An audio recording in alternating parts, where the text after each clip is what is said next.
al podcast de Urbanitae, donde escucharás las noticias más relevantes del sector inmobiliario, toda la información sobre nuestros proyectos y las claves para invertir con seguridad.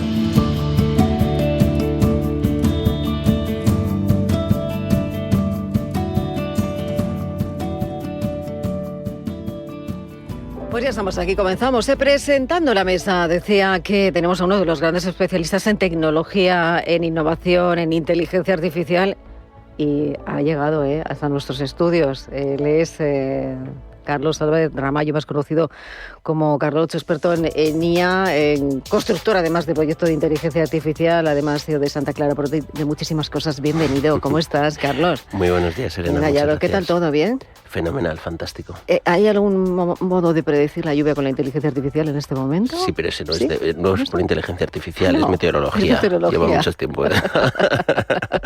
Oye, estamos en un momento de inteligencia artificial. El presente, ¿cómo es? ¿Cómo ha sido el pasado y cómo ha sido el futuro? ¿O cómo será el futuro? Pues mira, a ver, una bola de cristal no puedo sacar. Yo creo que hace 2 años, cuando todo el mundo empezó a utilizar inteligencia artificial generativa, pues yo creo que no se imaginaba el punto en el que nos íbamos a encontrar ahora, ¿no? Yo no te creas que me siento muy cómodo en el momento actual en el que estamos, ¿eh? Porque, ¿Por qué?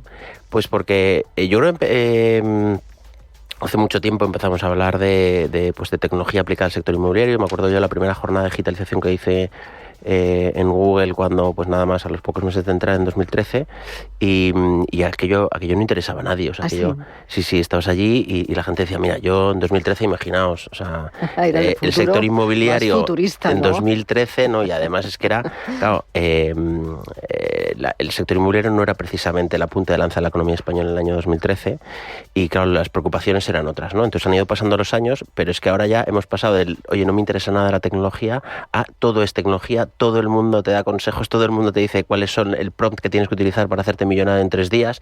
Entonces, ese punto tampoco es agradable, ¿no? O sea, porque hay muchos advenedizos y mucha gente que está aquí y digo, es que no tiene sentido, ¿no? Y yo creo que estamos en la parte, si nos fijamos en la famosa curva de Gartner de innovación, hemos subido muy rápido, estamos justo en la parte superior de la curva de Gartner, que luego baja. La gente deja de poner el foco en estas cosas, que es cuando se sacan verdaderamente los casos de uso que van a dar respuesta a soluciones o a problemas reales que tiene la industria, y a partir de ahí es donde se va a empezar a trabajar y se va a poder a avanzar, ¿no? En ese sentido, porque tendemos muchas veces a sobrevalorar la tecnología a corto plazo y digamos, infravalorarla a largo plazo, ¿no? Yo creo que esa parte es importante tenerla en cuenta. Y hecho de valoración de inteligencia artificial, tiene Valoraciones, nos acompaña Germán Pérez Barrio. Bienvenido, presidente de Valoraciones. ¿Cómo estamos, Germán? Muy bien, hallado. ¿Qué tal todo? De estar aquí. Bien. ¿Cómo está siendo el año para vosotros? Bueno, es un año con algo más de actividad porque hay más créditos hipotecarios, ¿no? Y eso influye en nuestro sector y bueno, eso siempre se recibe bien, ¿no? ¿Vosotros utilizáis mucho la inteligencia artificial, Germán? Pues no mucho. ¿No mucho? Pero para algunas cosas sí. ¿Ah, sí? No, pues porque, entre otras cosas, el propio Banco de España no es muy partidario de que se utilicen ese tipo de cosas. Lo que quiere es que sea, digamos, visitable todo, ¿no? La inteligencia artificial tiene mucha parte que no es fácil de explicar. Entonces nos exige, pues, que sea todo como muy probado. Así que lo usamos sobre todo para temas más auxiliares, ¿no? Como por ejemplo lectura de documentos, obtención de datos de manera más sistemática, para ayudar, por así decirlo, a los tasadores a obtener datos del propio mercado.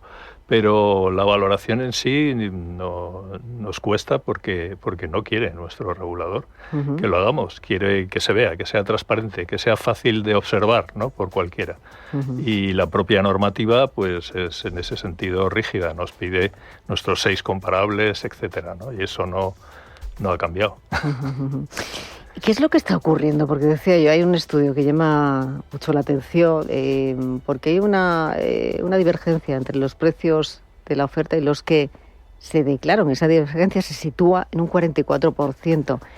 ¿Qué significa esto? Bueno, vamos a ver, los índices que se publican son casi todos evoluciones de precios unitarios, ¿no? Y son divergentes, porque unos dicen que crece una cantidad, otros otra. No sé si estáis de acuerdo conmigo, pero es como una especie de confusión, ¿no? ¿cuánto suben de verdad? Porque depende de la fuente, pues es una cifra u otra y no son muy parecidas, ¿vale? Y el tema está en que es difícil compararlos entre ellos sin más porque no se sabe a qué superficie se refieren, ¿no? O sea, no nos dicen a qué van, si son útiles construidas con comunes y cómo están medidos. Por lo tanto, son realmente un poco caóticos. Así que nosotros lo que hemos hecho ha sido un intento de ponerlos uno en relación a otros de una manera más medible, ¿no? Que sería no el precio unitario, sino el precio medio por vivienda, ¿vale? Que también tiene sus pegas, pero menos. O sea, es más fácil hacer la comparación de esa manera. ¿Eso qué exige? Pues exige hacer cálculos. Ya no siempre hay publicaciones directas, ¿no? Los notarios sí publican el precio medio por vivienda. Los registradores, por ejemplo, publican el precio unitario, pero también publican la superficie media, con lo cual multiplicando los dos, pues nos apañamos un poco, ¿no? Y dependiendo de las fuentes, pues por ejemplo el Ministerio de Fomento, el antiguo, el MITM actual, ¿no?, publica los importes totales vendidos de las viviendas y el número de operaciones, con lo cual también dividiendo uno por otro obtienes el precio medio por vivienda. Y en el caso de los portales hemos tenido que acudir a un muestreo muy amplio, porque tenemos muchísimos comparables, ¿no?, más de decenas de miles de casos, ¿no?, en los cuales hemos podido estimar, por así decirlo, cuáles son esos valores medios por vivienda, ¿vale? Y lo que nos hemos encontrado es algo que en principio ya contábamos con ello, es decir, que las ofertas sean superiores a los precios declarados, por supuesto. Es decir, otra cosa, habría que analizarla profundamente, a ver qué nos está pasando. El problema no es ese, el problema es que la diferencia ha ido creciendo sin parar en los últimos 4 o 5 años. ¿Así? Sí, ha pasado de un 18 a un 44. En las mismas estimaciones que hemos hecho, quiero decir que, bueno, nuestras estimaciones son estimaciones, no tienen más valor que ese. Pero la evolución sí es algo que puedes estar bastante seguro de que se han separado. Han tendido a separarse cada vez más, ¿no? Las explicaciones pueden ser infinitas. Quiero decirte que hay muchas razones por las cuales eso puede pasar, ¿no? Se nos ocurren varias, pero todo esto son conjeturas, ¿no? Es decir, se nos ocurre que probablemente es más fácil comprar viviendas de menos superficie y menor valor, y entonces las transacciones que se declaran son de viviendas más pequeñas que las que quedan por vender, que son las que forman parte del conjunto de la oferta, que tienden a ser más grandes, con lo cual no estaríamos comparando exactamente peras con manzanas, ¿vale? Y hay muchas razones para pensar que esto habría que matizarlo, pero lo que sí es una conclusión que se puede dar por buena es que esa diferencia ha aumentado. Y ya digo que las razones, pues no lo sé, las tendríamos que investigar. Nosotros solo hemos visto que eso ha ido a peor, ¿no?, por así decirlo. Bueno, vamos a ver, no sé si no ha ido peor. Desde luego, quiero saludar a Toni Espósito, director de Desarrollo de Negocio de Keller Williams en España, de Andorra. Toni, bienvenido, buenos días, ¿cómo estamos? ¿Qué tal? Muy bien, muchísimas gracias. Aquí el mercado no va peor, ¿no? En absoluto. Nos lo estamos pasando. Estamos en uno de los mejores años de los últimos. Sí, ¿no? Decíamos, estamos en un momento dulce del mercado, ¿no? Muy dulce. Sí, ¿no? Muy dulce. Y escuchando esas reflexiones y viendo a Germán cómo detalla esa parte de datos y esas interpretaciones, disfrutamos mucho viendo esa tendencia en los diferentes espacios o las diferentes zonas, ¿no? Como por fin empieza a haber ajustes en los propios portales, bajadas de precio, ¿no? Como a algunos se les ha ido de las manos el hecho del flipping, ¿no? La compra, la habitación y venta, y ahora a ver quién lo compra. Sí, perdón, yo quería matizar que no es culpa de los portales, sino de las personas que usan los portales, es decir, quienes hacen las ofertas. Se ve que el entusiasmo porque se ha vendido fácilmente antes te lleva a exagerar un poco en el precio que pides, ¿no? Esa es también una de las posibles explicaciones de por qué esa diferencia tan grande. Y luego, sin embargo, el comprador no puede. O sea, quiere decir que no tiene más capacidad adquisitiva, ¿no? Por muy escaso que sea, llega un momento en que no lo puede pagar, y eso es lo que está, digamos, haciendo que esa diferencia aumente casi con seguridad. Y en ese perfil de bajo importe, incluso lo que ya percibimos como algo del comprador, ¿no? Que no está dispuesto tampoco a comprar poblaciones como Madrid, Barcelona, ¿no? El propio Málaga. Es decir, cuando realmente hay apartamentos por 35 o 40 metros cuadrados que ya están fuera de la visión de la realidad, inclusive por las entidades a la hora de valorar algo que no cuesta, o sea, que cuesta lo que cuesta supuestamente, pero ahí es donde realmente estamos viendo ese ajuste por fin de precios a la baja, de la intención inicial de venta, ¿no? Este año está ocurriendo eso, se están ajustando más los precios. Después también, del verano ¿sí? hemos empezado a detectar ese síntoma. Este es el nuevo dato que, bueno, pues da un poco de luz desde el punto de vista de que no todo se vende ya a cualquier precio, dependiendo de la plaza y del tipo de producto. Esa misma frase se dijo ayer en el primer observatorio de financiación al sector promotor que organizaba Urbanitae y KPMG, y recuerdo que uno de los invitados lo dijo: no se vende todo. Y quiero saludar a Gonzalo Urdiales, responsable de contenidos de Urbanitae. Gonzalo, bienvenido, buenos días, ¿cómo estamos? ¿Qué tal? Pues muchas gracias, Elena. ¿Qué tal todo? Encantado de estar aquí hoy. Igualmente. Decíamos, este observatorio es el primero que se hace, que con KPMG y Urbanitae conjuntamente tenía un titular destacado que hablaba que esa inversión en promoción inmobiliaria se va a acercar o va a superar los 50.000 millones de euros. ¿Cómo se ha realizado este primer observatorio de la financiación del promotor? ¿Cómo se ha organizado?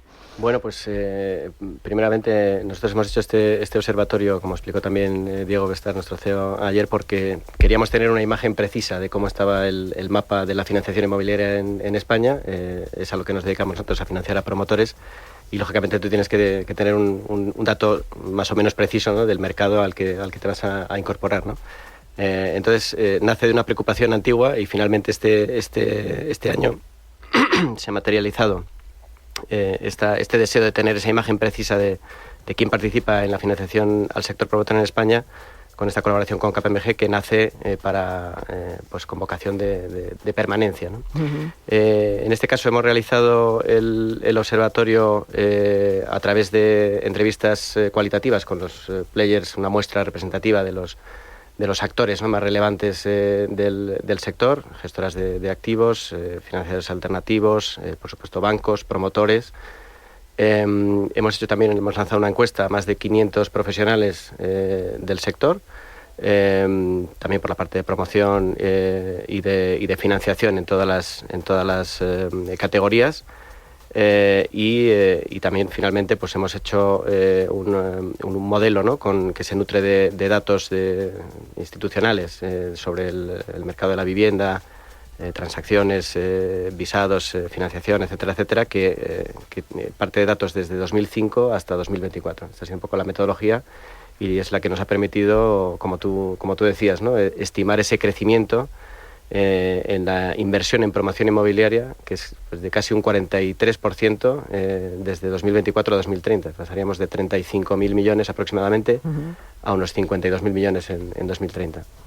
Esas fueron algunas de las conclusiones. Era muy interesante además porque se sentaron en esa mesa, tengo que decir que había banco, estaba precisamente Banco Santander, estaban promotores, no cualquier banco, efectivamente, estaban los promotores, había gestores en esa mesa de 6 personas, y se dieron muchos datos muy interesantes, se habló mucho, y esto decía Diego además que es con esa vocación de servicio, de continuar, ¿no?, aportando esos datos que son tan necesarios para la financiación alternativa. Y cuando empezó Urbanitae en el año 2017 pasaba, como decía Carlos antes, con la inteligencia artificial. En 2013 nadie hablaba de esto en España.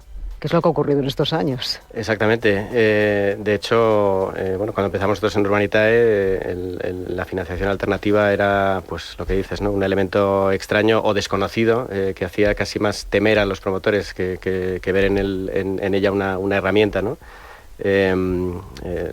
Lo que ha ocurrido es que con el paso de los años, y sobre todo con las necesidades de los promotores, sobre todo para afrontar las fases iniciales de cualquier proyecto inmobiliario, que pasan pues lógicamente por la compra del suelo y el desarrollo. Eso tradicionalmente se había hecho siempre con fondos propios o con socios, family offices, etcétera, etcétera.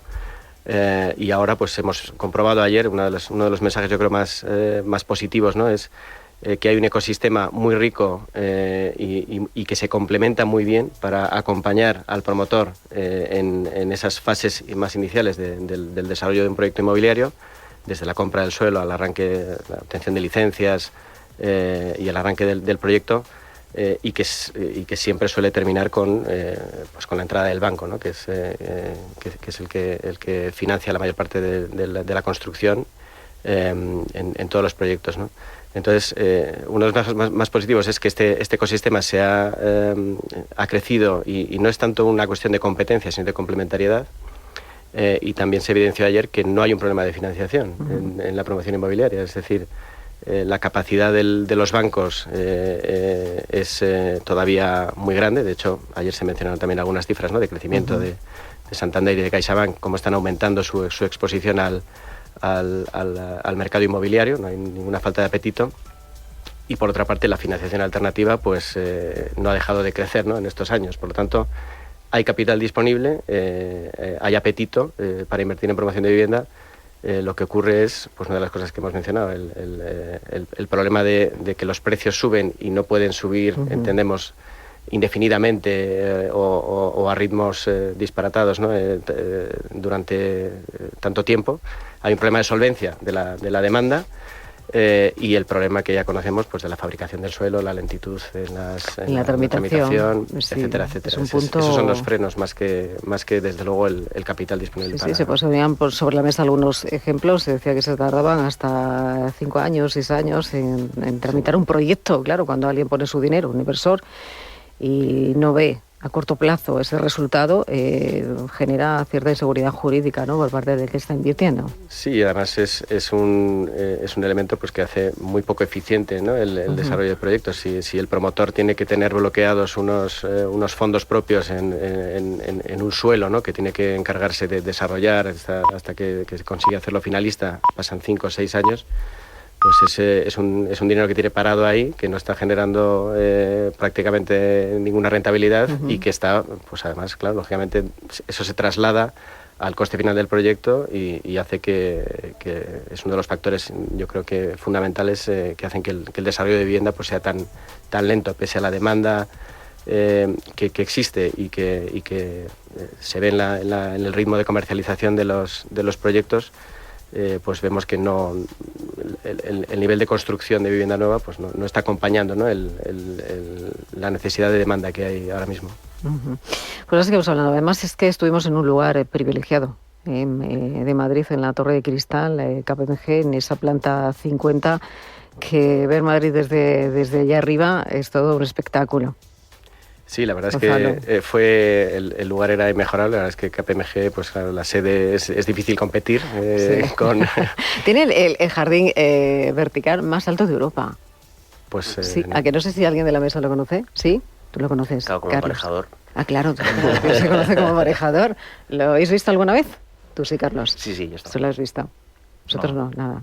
Pues yo creo que deberíamos que os inviten para que podáis subir, porque además me llama la atención que está abierto en altura, en esa última planta, en ese vértice, está abierto para que se cuiden. Hay un sistema de climatización estupendo. No sé si tiene la inteligencia artificial, Carlos, ahí. Bueno, no lo sé, pero vamos, en cualquier caso. Tuvieron muchos problemas al inicio porque el vidrio, a pesar de tener control solar, todos los vidrios que se estaban utilizando, tienen un problema de soleamiento excesivo, porque claro, estás ahí en esa planta 50 y con torre de cristales, pues tuvieron un problema inicial, ¿no? Hay otro también muy interesante, si os gustan los jardines verticales, en la sede de Arnaiz Consultores, muy cerquita de Atocha, que también tienen, en su momento también fue de los más grandes jardines verticales que hubo en este caso en España, pero claro, luego ya el de la Torre Cristal es espectacular, claro. Es espectacular. Y hablaba yo de esos jardines verticales, como me gusta a mí ver verde, ¿no?, en las alturas, ¿no? Tenéis que verlo, os lo digo.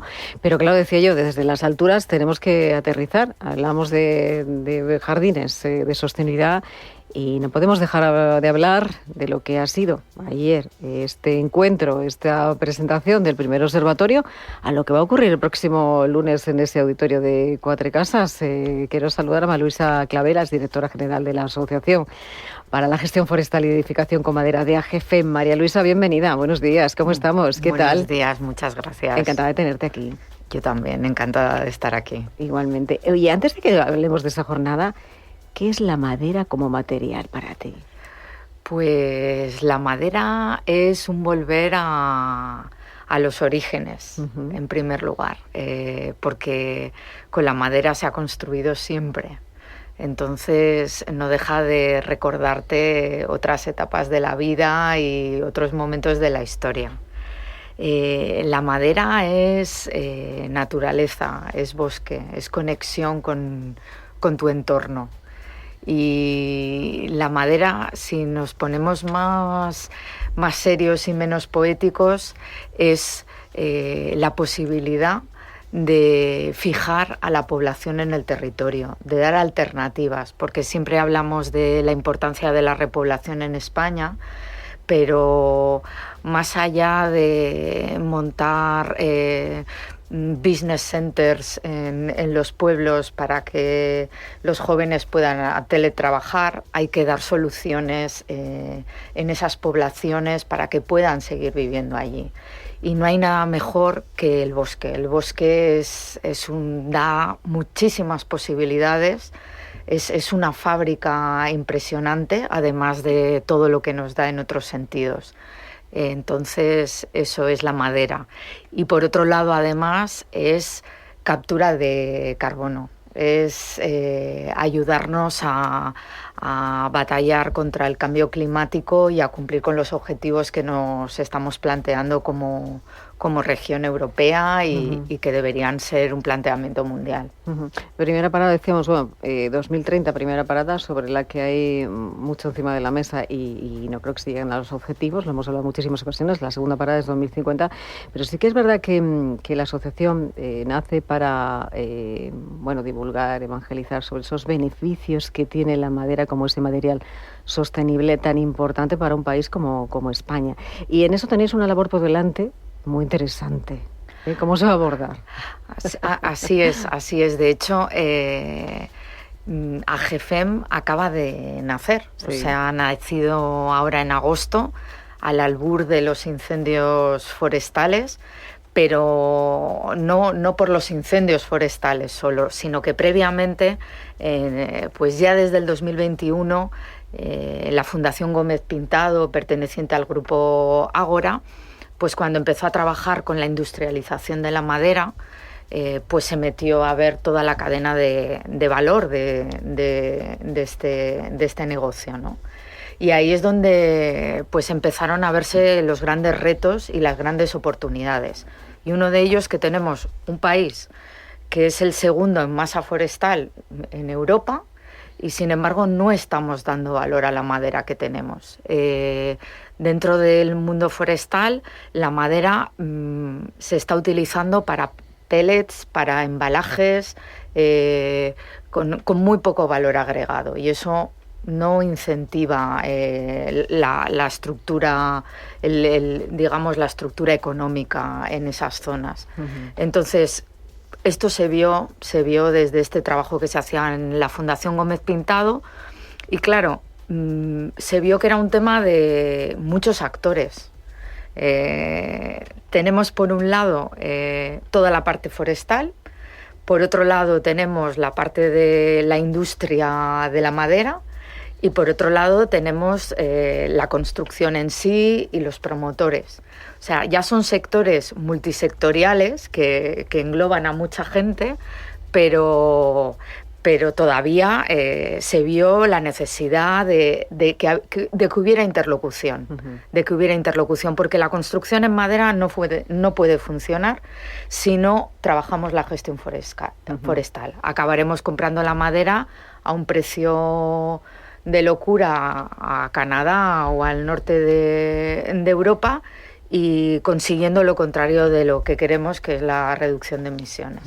Fíjate que tenemos una oportunidad como país, lo hemos hablado en otras ocasiones, ¿no? Como país referente también en sostenibilidad y teniendo en cuenta como protagonista la madera. Pero se ha hablado, fíjate, al albor de los incendios forestales. Y no sé quién lo decía, yo creo que tiene una reflexión importante. Decíamos, es que no existe una mala gestión forestal.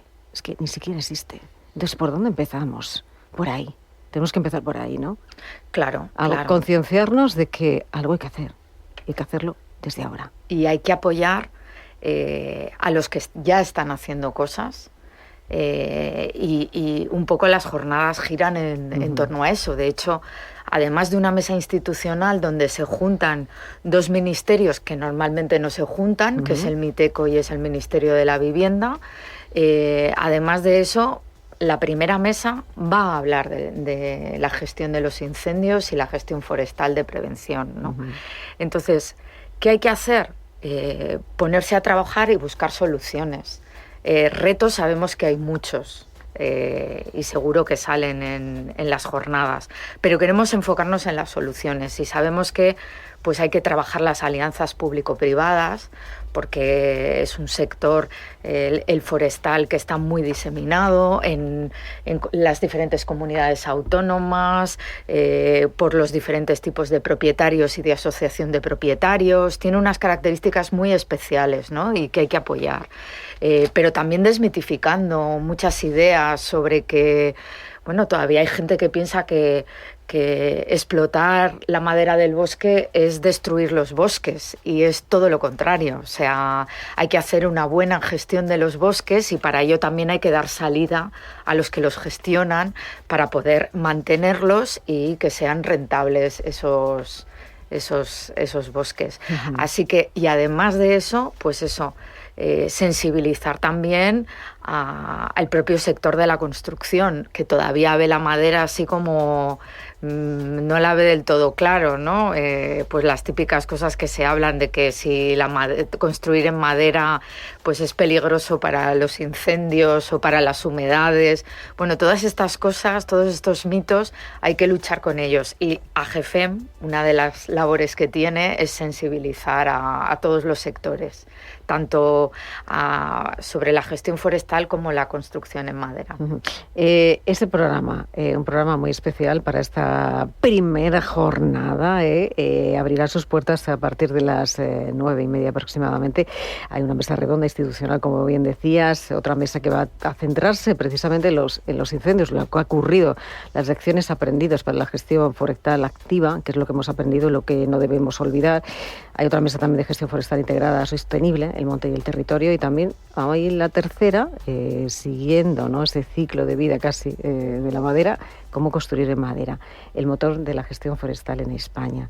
Así es. Se hablarán de muchas cosas. O sea, que se empieza desde un detonante muy importante hasta lo que es la construcción. Y todavía nos queda mucha parte de la cadena por ver, pero en estas primeras jornadas estos son los temas principales que queremos poner sobre la marcha. Uh-huh. Y es un camino que empezamos. Esto es empezar. Claro. Esto es iniciar un camino. Sí. Y la primera... Iba a atreverme a la primera salida, ¿no? Ahí la salida para llegar a la primera meta es el próximo lunes. Eso es. Bueno, pues estaremos muy atentos a lo que pueda ocurrir. Estaba Tony diciendo madera, sí. Bueno, tú has pisado muchísimos países. Tú has estado... ¿Qué es lo que nos ocurre en España con la madera? ¿No somos...? Somos muy tradicionales. Ah, sí, somos muy tradicionales. Somos muy de la piedra, de tocar. Así. Tal cual. En otros países no. Estaba pensando justamente cuando hablabas de los mitos, pues justamente nosotros tenemos origen en Austin, Texas. Sí. Entonces, de madera vamos servidos, aunque parezca lo contrario, ¿no? Que parezca mucho... El mito también del desierto hay mucho. Entonces, se construye muy habitual, ¿no?, el hecho de esas casas americanas, tanto en Estados Unidos como en Canadá, por supuesto, con madera. Entonces, bueno, en otros países de Europa también. Por supuesto, los nórdicos, claro. De hecho, son los que han traído muchos de ellos justamente la construcción prefabricada y industrializada y modular, ¿no? Todo ese proceso que muy pocos todavía conocen, pero muchos ya disfrutan desde hace años. Es una muy buena iniciativa. Enhorabuena. Bueno, pues... Una evolución ahí también, ¿no? Sí. Sobre que es toda la tecnología que veo asociada también a esa madera, ¿no? O sea, todo lo que tiene que ver con la madera contralaminada. Uno de los últimos proyectos que hemos hecho en Santa Clara Properties en Menorca con madera contralaminada es espectacular. O sea, las cualidades que tiene un ambiente, por ejemplo, marino, que puede ser tan agresivo para una estructura de hormigón que se puede llegar a carbonatar, o una oxidación, digamos, acelerada, la corrosión en una estructura de metálica, no lo tienes en una estructura de madera, ¿no? Nosotros, de hecho, hemos sido las primeras viviendas que se han hecho o la primera que se ha hecho con estructura de madera contralaminada, que hemos importado directamente desde Austria. Hay que traerla de España ya, importada de Austria. Y lo menos desde España. No, sí, claro. O sea, la madera debería, pero claro, espectacular además desde el punto de vista constructivo, porque claro, cortada con control numérico, claro, mides el hueco, y el hueco, si mide 3,57238, mide 3,57238. O sea, no es lo típico que te dice después el carpintero, no, tengo que venir después a medir el hueco y ya te hago la ventana. No, ya la tienes de origen perfectamente controlado, estabilidad dimensional, forestal, sostenibilidad, aislamiento, o sea, tiene un montón de cualidades. Y está despertando mucho interés en la inversión. Y sobre todo también porque estamos generando, yo creo, estamos empezando también incipientemente a generar una industria en torno a la madera que es muy importante para nuestro país y para situarnos, lo hemos dicho muchas veces, como también referentes, ¿por qué no? Somos el tercer país, creo. El segundo o el tercero, sí, depende de quién lo dice. De Europa con la mayor masa forestal en nuestro país, o sea que con lo cual tenemos que gestionarlo bien, gestionarlo bien. Quería preguntarle a Toni, porque claro, yo hablaba de una tendencia que habéis observado, el downsizing. ¿Qué es esto? El Toni? downsizing, ¿no? ¿Qué es como sizing? ¿Qué es esto? El bajar en tamaño, ¿no? Es el bajar en metros. Bueno, es una tendencia que en el sector inmobiliario, sobre todo en costa, la parte más de la Costa del Sol, Costa Blanca y en Islas Baleares que hablábamos, pues tiene el reflejo de estar convirtiéndonos en parte en lo que llamamos la Florida estadounidense, pues de Europa, ¿no? Y es un análisis que lógicamente hemos hecho en nuestras transacciones, donde comentabas antes que ya el 7% de nuestras transacciones vienen con este origen, y básicamente pues se define como esa tendencia en la que países de origen tipo Gran Bretaña, Alemania, Países Bajos, incluso Estados Unidos, pues están vendiendo sus propiedades, familias o parejas que tienen pues entre 60 a 70 años, y lógicamente vienen a jubilarse a España con una estructura de reducción de metros cuadrados, porque tienen casas de 200, 250 metros cuadrados que tienen unos precios, pues en Londres, imaginaos, ¿no? O en Boston, una casa de ese tamaño puede estar en 2 millones, 3 millones de euros, que pasan a 100 metros cuadrados en primera línea, con todos los servicios, con la cantidad de sol que tenemos aquí, y lógicamente con una reducción de prácticamente el 40% en la estructura de gastos. Y eso les habilita incluso de tener un remanente por la venta en origen, con el que vienen con su pensión de jubilación y dinero para pagarse su sanidad y poder estar en las condiciones de vida, ¿no? que cuando uno llega a ese nivel pues merece. Y eso es una realidad creciente, que en contra de lo que hablamos de determinados productos que cuesta vender, eso acelera directamente con esa capacidad adquisitiva y ese cash las transacciones en determinadas partes de España. ¿Cómo se está comportando, decíamos, el año 2025? Toni, hablamos de esa observación que me decías antes, había una bajada, una tendencia a bajar en los precios. ¿Este comportamiento es un comportamiento real de otros años o es un comportamiento atípico? Es primer conato de algunos se han pasado de frenada. Y digo algunos porque es cierto que todavía hay, en media, 5 compradores por cada casa realmente de venta, ¿no? Es decir, hay propiedades que salen a un precio razonable y vuelan, es off-market. O sea, esto sigue pasando cuando hay un poco de razón, cuando no hay esas diferencias que hablamos de más del 40% de la intención de compra con los precios de salida de publicación, ¿no? Entonces, realmente el dato final de ajuste de precio no lo vamos a ver hasta dentro de un tiempo, pero sí empezamos a ver los avisos en nuestros radares de ajustes sobre salida, cosa que antes no se veían, volaban los inmuebles en estas determinadas poblaciones. Por tanto, es un primer síntoma de identificar que algunos se han pasado de frenada pensando que todo vale en este mercado, cuando hemos dicho antes que no todo se va a vender al precio que uno cree. Bueno, a lo mejor sí, ¿no? Tengo mis dudas. ¿Tienes tus dudas? Bueno, vamos a preguntar, porque a lo mejor la inteligencia artificial nos dice que sí. ¿Por qué no, Carlos? ¿Nos puedes decir que sí? Sí, hombre, sí. La inteligencia artificial, por definición, es pelota. ¿Ah, o sea, sí? no sé si... ¿Ah, sí? Sí, Te sigues siempre tus tendencias, ¿no? Sí, lo que te da la razón en todo. Por eso ¿sí? tenemos que entrenarlo un poquito y decir, oye, no me des siempre la razón. Analiza con pensamiento crítico lo que te estoy contando, pero no me des la razón como a los tontos, porque nos sentimos muy bien, nuestro ego, o sea, esa subidón que tenemos cuando nos da la razón, pues lo tenemos, pero evidentemente hay que ser un poco más crítico, ¿no? Bueno, no sé si sabemos aplicar, decía al principio, la inteligencia artificial al sector, cómo se está aplicando, si estamos despreciando muchos datos, estamos despreciando parte de esa inteligencia artificial. ¿Cómo nos encontramos en el sector? ¿Soy malo o soy realista? Como tú quieras, realista. Me gusta ser realista. O positivo. No malo, siempre positivo pero realista. Crítico, ¿no? Bueno, No vamos a ser pues, como la IA, ¿no? Eso es. Pues mira, te diría que creo que el problema que tenemos es que estamos utilizando, pero no solo en el sector inmobiliario, es algo que nos está sucediendo en muchas industrias, y estamos utilizando la inteligencia artificial como si fuera una herramienta ofimática más, es decir, como si utilizáramos un Word, un Excel, porque estamos utilizando los ChatGPT, los Geminis, etcétera, etcétera, pues para redactar correos, para hacer resúmenes, para extraer información de documentos, para hacer transcripciones de vídeos y sobre eso tomar una serie de datos y colgarlos en LinkedIn y decir que listo soy, que he colgado todo esto, ¿vale?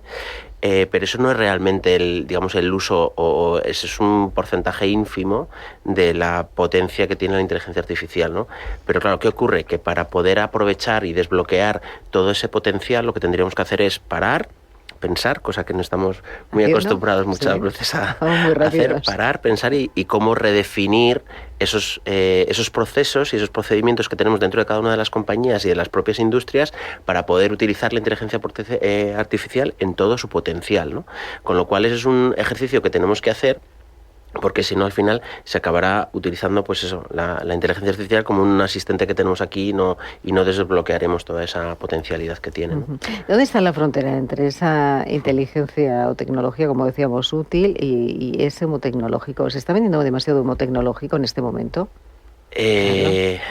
Hay mucha gente que está utilizando mucho humo tecnológico. De hecho, yo creo que los principales o los proyectos más interesantes que estoy viendo yo no están todavía no se están anunciando con bombo y platillos, ¿no? O sea, lo que decía antes, todos abrimos Instagram y vemos un montón de gente que te dice, o sea, esta mañana he visto yo otro, ¿cómo encontrar trabajos de más de 100.000 euros gracias a la inteligencia artificial? Ah, bueno, eso hay uno de cada 3 anuncios, claro. Uno de cada 2 están ahí. O desbloquéate esto, descárgate estos prompts y con esto vas a vender pues infinito, como yo estoy vendiendo no sé cuántas casas, sin moverme en mi casa y en 5 minutos y tomando un daiquiri, ¿no? Sí.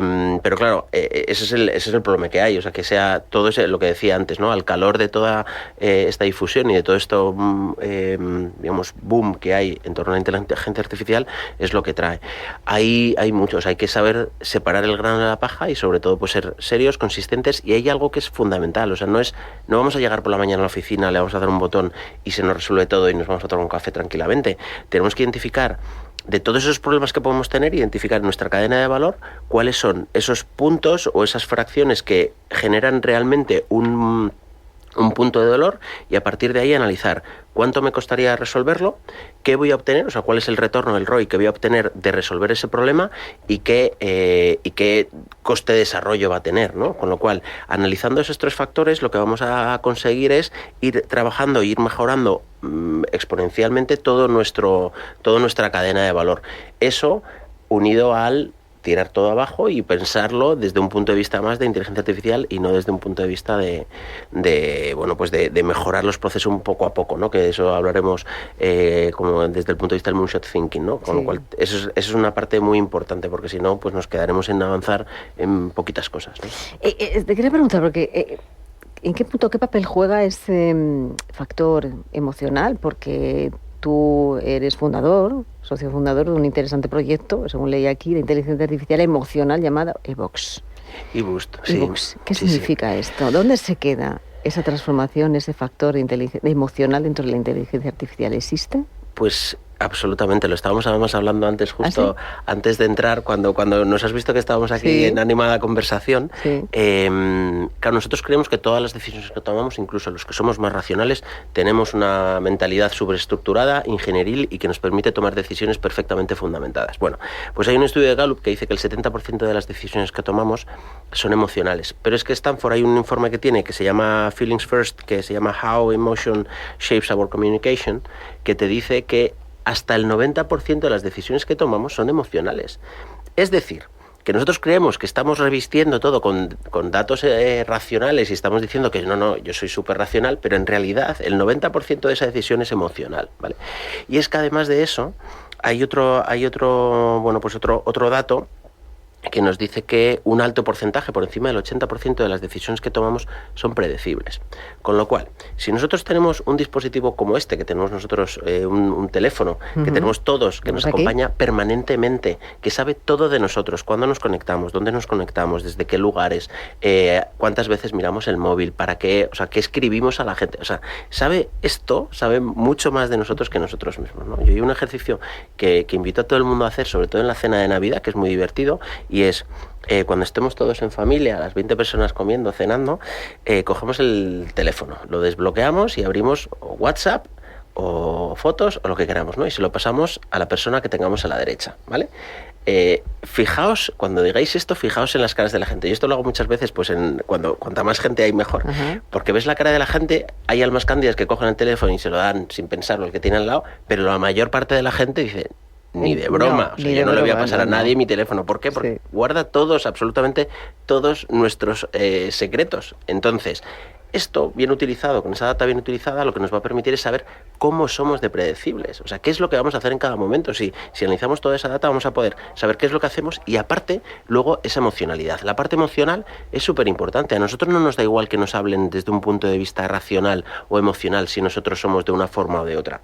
Esto es lo que hace IBUS, ¿no? O sea, identifica cuál es la emocionalidad del usuario y amolda su discurso, amoldamos los contenidos digitales, como puede ser la web, amoldamos los asistentes de voz, los asistentes de texto, a cómo es la emocionalidad de las personas. Si a mí me gusta que me expliquen, pues mira, hay un entorno verde, un entorno sostenible, hay colegios cerca, etcétera, etcétera, y yo soy una persona que esas cosas las valoro fundamentalmente porque tengo niños, porque tengo una cierta sensibilidad por la sostenibilidad, pues me va a resultar mucho más interesante que si alguien me explica, no, es que tenemos pintura fotocatalítica en las paredes, tenemos unas superficies que, pues se puede decir, inscribir un círculo de 4,5 metros en cada una de las habitaciones, etcétera, lo que sea, que a mí, pues a lo mejor eso no me resuena, pero le resuena más a una persona que sea muchísimo más, entre comillas, racional o que busca esos datos mucho más estructurados, ¿no? Con lo cual, poder adaptar el mensaje, que hasta ahora no lo estábamos pudiendo hacer de una forma, digamos, masiva, esto es lo que hace que realmente sea un game changer, ¿no? O sea, que cambie las reglas del juego porque vamos a hablarle uno a uno. Esa hiperpersonalización y emocionalidad incorporada en los mensajes, digamos, en este caso inmobiliarios, pues es lo que hace que sea un punto diferencial, ¿no? Como se está viendo. Estamos asistiendo, lo he dicho en varias ocasiones, a esa compra de viviendas, decíamos, a través de un canal online. ¿Esto es más emocional que real, Carlos? El hecho de que se esté comprando de forma...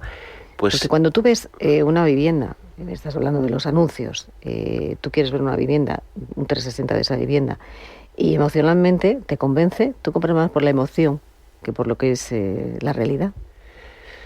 En teoría sí, pero vamos a siempre, o sea, siempre hay una parte racional, o sea, evidentemente a mí me puede encantar algo, pero no se me va a la cabeza y me compro algo que no me va a servir absolutamente para nada. O sea, siempre hay una parte racional, pero sí que es verdad que hay una gran parte que es emocional. O sea, esa emocionalidad trasladarla, o sea, el reto está en trasladar esa emocionalidad al mundo online, ¿no? Muchos de los clientes de eBoost lo que nos contratan es, oye, yo quiero que me contrates, pero para toda la parte de internacionalización, ¿no? O sea, para clientes que son de fuera, que vienen, que quieren comprar aquí, aunque no estén físicamente aquí, con lo cual trasladar esa emocionalidad a una persona que está a 3.000 kilómetros de distancia es crucial para poderle convencer y que cuando ya vaya, si finalmente va a la oficina de ventas, si es de Keller Williams o quien sea, va a esa oficina de ventas, el comercial que le va a atender, en el momento que entra por la puerta, que es la primera vez que se ven, sepan si a ti te gustan los gatos o te gustan los perros, si te gusta recibir en casa o salir fuera a cenar con tus amigos, si te prefieres estar en el centro de las ciudades o estar en las afueras pero tener más espacios libres. Esa emocionalidad que IBUS te mete dentro del propio CRM de la compañía, y es una herramienta fundamental y son datos fundamentales para la persona que va a realizar esa venta, pues a partir de ahí se construye un discurso mucho más interesante. Bueno, pues es que casi se nos termina el tiempo, pero hay una pregunta que quiero haceros. ¿Utilizáis la inteligencia artificial? Comienzo por Gonzalo. Bueno, yo a título personal demasiado probablemente, ¿Ah, sí? Pero bueno, me temo que estoy en la categoría esta de mejoras incrementales, ¿no? Todavía, y justo cuando has dicho eso de que debemos pararnos a pensar antes de ponernos a usar la IA a lo loco, mi temor ha sido, yo creo que precisamente muchas veces la IA nos está dejando, o sea, hace que dejemos de pensar. Es decir, nos tenemos que marchar. Tony, ¿sí? Muy rápidamente, no? ¿Sí? El dato. Sí, y hemos gastado nosotros muchas decenas de millones de dólares. María Luisa, ¿sí? Sí. Carlucho, sí, evidentemente, Germán. Sí, bueno, ya he explicado que de una manera más auxiliar que en el centro del negocio. Bueno, pues aquí lo tenemos que dejar, que no nos queda más tiempo. Muchísimas gracias, Germán, Carlos, María Luisa, Tony y también Gonzalo. Y hasta la próxima semana.